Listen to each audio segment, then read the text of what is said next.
The call came at exactly 11:47 p.m. I remember because I had been staring at my phone for nearly 2 hours, watching the screen light up and fade, waiting for Ethan to reply. He had left home that afternoon saying he had a late client meeting. That had become his favorite phrase lately.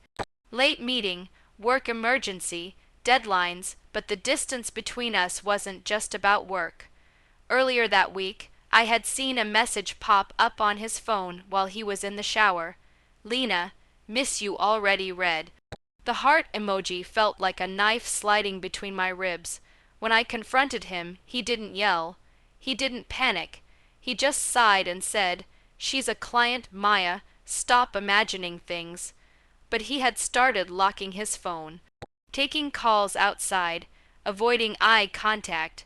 The warmth in our home had quietly turned into cold suspicion.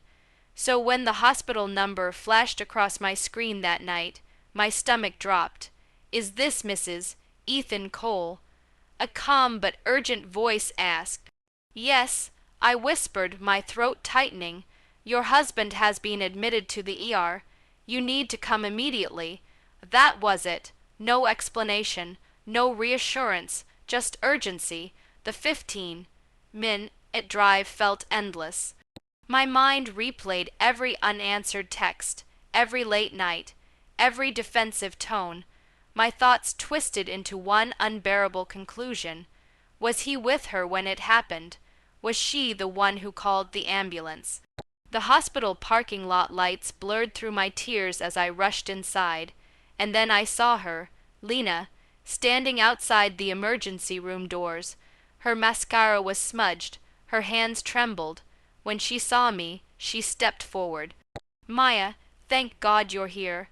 I froze. Rage and heartbreak crashed into each other inside my chest. "Why are you here?" I asked, my voice shaking. Before she could answer, a nurse called my name. Ethan lay unconscious in the hospital bed, pale and still. Machines beeped softly around him. Tubes lined his arms, his strong, steady presence. The man who had always made me feel safe looked fragile. The doctor explained he had collapsed from extreme stress and exhaustion. Stress, the word echoed bitterly in my mind. What kind of stress? Guilt? Secrets? As I moved closer to his bedside, I noticed something clenched tightly in his hand. His fingers were stiff, almost protective. I gently pried them open. A small black USB drive rested in his palm. One word was written across it in black marker: truth, and in that moment, I realized this wasn't just a hospital emergency. It was the beginning of something far bigger than an affair. I didn't open the USB at the hospital. I couldn't. Ethan was still unconscious, his chest rising and falling slowly under the sterile white sheets. Machines beeped in steady rhythm, reminding me he was still here, still alive, and despite everything I believed just hours ago, I wasn't ready to face what that small black drive might reveal. Lena stayed in the waiting area all night. I watched her from a distance. She didn't scroll on her phone, didn't make dramatic calls. She just sat there, hands clasped tightly, staring at the floor like someone carrying a heavy secret. It confused me.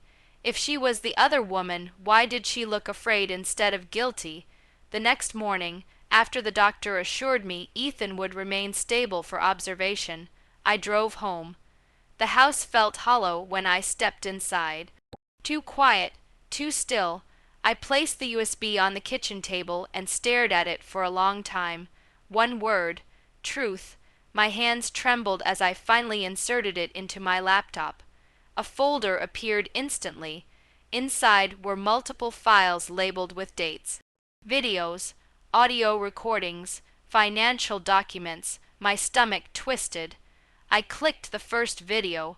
The screen flickered, and Ethan appeared. He looked exhausted, darker circles under his eyes than I had noticed lately. His usual confident posture was gone. He leaned forward, elbows on his desk, staring directly at the camera. If you're watching this, Maya, something went wrong. My breath caught in my throat. I didn't tell you everything because I wanted to protect you. He continued. Lena is not my affair. She's helping me uncover something dangerous. My heart pounded. The video cut to surveillance footage inside his office building. I leaned closer to the screen. A woman walked into a private conference room. My chest tightened. Clara, my sister. I watched in stunned silence as the footage showed Clara handing over documents to one of Ethan's business partners. There were timestamps, multiple meetings, secret exchanges. The next file contained emails fake accounts created to transfer company funds, bank statements showing money rerouted through shell corporations. Each trail led back to Clara. My mind refused to accept what my eyes were seeing. There was another video from Ethan. She's been manipulating accounts for months, he said quietly, and when I confronted her, she threatened to destroy us both. She created those messages from Lena to make you doubt me, to isolate me.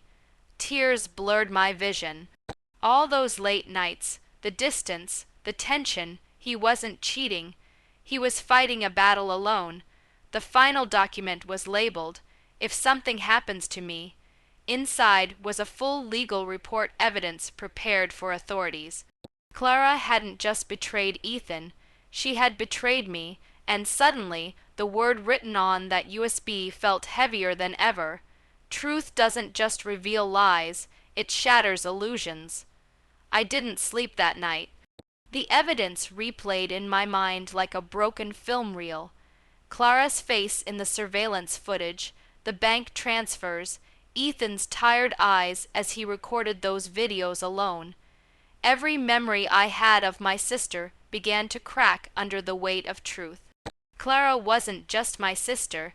She was my childhood protector, my secret keeper, the one who braided my hair before school and held my hand at our father's funeral. So how could she become the person on that screen? The next evening, she showed up at my door. She didn't text first, didn't call, just knocked. I opened the door slowly. Her expression was carefully arranged, concern mixed with forced calm. "How's Ethan?" she asked softly, stepping inside without waiting for an invitation. "He's stable," I replied, watching her closely. She placed her purse on the table and sighed dramatically. I was so worried. Stress can do terrible things to a person. Stress, the word landed differently now. I folded my arms, yeah, especially when someone steals from you and tries to frame you for it. Her body stiffened. "What do you mean?"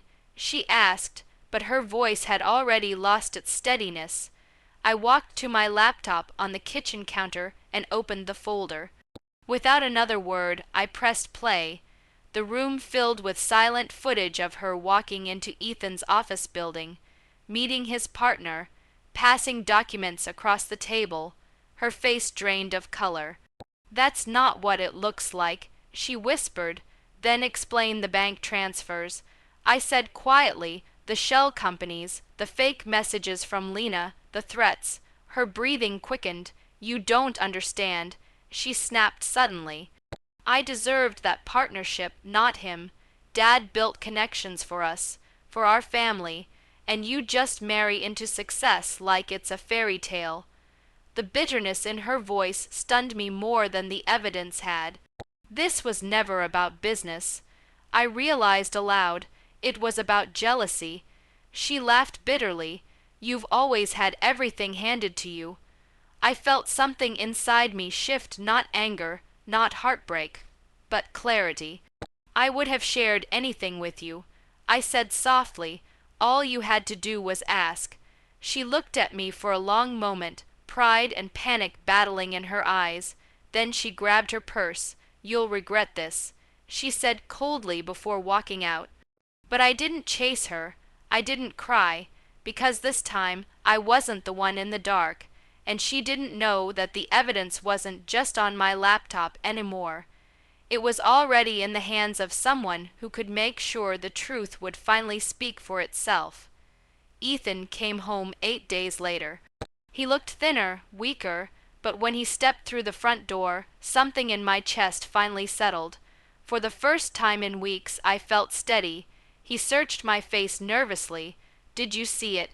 he asked quietly. I nodded. "I'm sorry I didn't tell you sooner." He said, "I thought I could fix it before it touched you." I walked toward him and took his hands gently. "You almost destroyed yourself trying to protect me." His eyes filled with emotion. "I couldn't lose you. You weren't going to," I whispered, "but you should have trusted me enough to let me fight beside you." That night, we sat together and reviewed everything again, every document, every transfer, every recorded meeting. This time, there were no secrets between us. The next morning, we handed the full evidence package to our attorney. No dramatic confrontations, no social media exposure, no public revenge, just facts, signed statements, legal filings. Clara was arrested 6 weeks later on charges of fraud and corporate theft.